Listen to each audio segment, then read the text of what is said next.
Subscribe করে দেবেন। আমার ফার্স্ট ব্লগ এটা, নতুন ফোন অনেকদিন পর খাচ্ছে, রনক হচ্ছে ডাইটে রয়েছে। হ্যালো দোস্ত, welcome to our another video.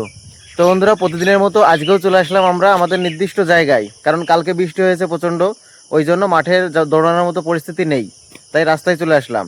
কিন্তু এসে মনে হচ্ছে আমরা ফেসে গেলাম রীতিমতো। তোমার কি মনে হচ্ছে, ফেসে গেলাম কি সত্যি? আজ মনে হচ্ছে না দৌড় হবে। কেন? বৃষ্টি যেভাবে আসছে মনে হয় না আজকে দৌড় হবে।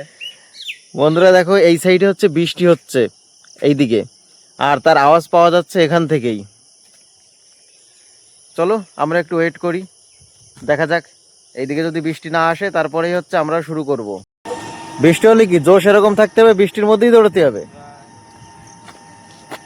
তুমি তো ভাবতেছিলে আজকে বাড়ি বসে ঘুমাবা, তোমার তো সেরকম প্ল্যানিং। বৃষ্টি হলে পরে গরমের মধ্যেই ঘুম ভালো হবে। আর ঘুমের থেকে ওটা বৃষ্টির মধ্যে যদি পকোড়া হয় গরম গরম, তো আরো ভালো। আরো ভালো। তবে বন্ধুরা, জীবনের প্রত্যেকটা মুহূর্ত আমাদের জন্য মানে একটা আলাদা রকমই পরিস্থিতির সৃষ্টি করে। কালকেই ভেবেছিলাম যে আজকে আর দৌড়ানো হবে না মাঠে, রাস্তায় দৌড়াবো, কিন্তু রাস্তায় এসে দেখি যে রাস্তায় আজকে দৌড়ানোর মতো পরিবেশ নেই। অবশ্য বৃষ্টির মধ্যেও দৌড়েছি এর আগে, কিন্তু এত সকালে বৃষ্টির মধ্যে দৌড়াতে ইচ্ছা করছে না। তোমাদের কি ইচ্ছা করছে? তোমার? ঘুমাইছিলাম। অবশ্য রনককে দেখে বিশ্বাস নেই, ঠিক আছে? ও বলছে দৌড়াবো না, বৃষ্টির মধ্যেই দৌড় শুরু করে দিল। তো বন্ধুরা, আজকে আর দৌড়ানো হলো না। ভাবলাম যে বৃষ্টি মানে পড়বে না সেরকম, আর কিন্তু হঠাৎ করেই শুরু হয়ে গেল বৃষ্টি। তাই হচ্ছে এখন যাচ্ছি বাড়ির দিকে। তবে ওরা দুজন গাড়িতে করে সামনেই হচ্ছে একটা জায়গায় দাঁড়াবে, আর আমি হেঁটে হেঁটে যাচ্ছি ছাতা নিয়ে, কারণ তিনজনে তো এক ছাতার মধ্যে যেতে পারবো না, ওই জন্য ওরা চলে গেল। তো চলো যাই হেঁটে হেঁটে। হয়ে গেল দৌড় আজকে, তাই না? বৃষ্টি হচ্ছে, কি করা যাবে, চা খাও।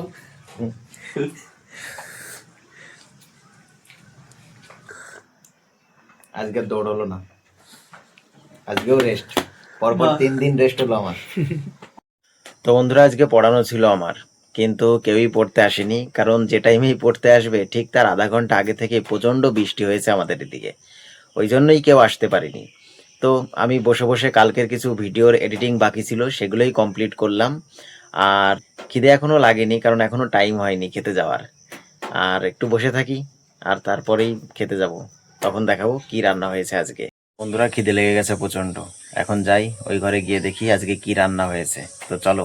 তো বন্ধুরা, আজকে খাবার খেতে এসে দেখি যে আজকে খাবারে রয়েছে হচ্ছে আলু ভাজা, আর সঙ্গে রয়েছে বটবডি, মানে লাফা, অনেকে লাফা নামেও চেনো, অনেকে বটবডিও বলে।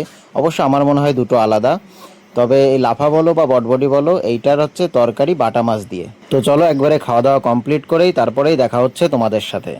একদম আজকে কেউ পড়তে আসেনি, আর এই ফাঁকে হচ্ছে আজকের সন্ধ্যার স্ন্যাক্স, তাই তো? স্ন্যাক্স বলে তো, সন্ধ্যার খাবার।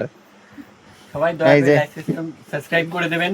আমার ফার্স্ট ব্লগ এটা, নতুন ফোনের, আমাকে নেয় না, বাদের খাতায় দিয়ে দিয়েছে, একদমই বাদ করে দিয়েছে। সবাইকে 3টে করে সিঙ্গাড়া। তোমারটা কই? দিচ্ছি, দে দে দে, আমার কাইনবে নেও আবার। অনেকদিন পর খাচ্ছে, রনক হচ্ছে ডাইটে রয়েছে।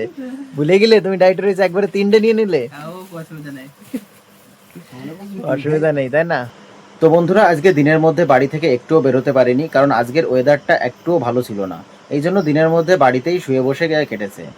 তো এই ভিডিওটি আর বড় করছি না, ভিডিওটি এখানেই শেষ করছি। তো ভিডিওটি যদি তোমাদের ভালো লেগে থাকে তাহলে অবশ্যই লাইক, কমেন্ট ও শেয়ার করো। আর হ্যাঁ, চ্যানেলে নতুন হয়ে থাকলে অবশ্যই সাবস্ক্রাইব করে পাশে থেকো। আগামীকাল আসতে চলেছে একটা দুর্দান্ত ব্লগ, আর সেটা দেখতে হলে অবশ্যই চ্যানেলটিকে সাবস্ক্রাইব করে পাশে থেকো। তো আজকের মতো বাই বাই, টাটা।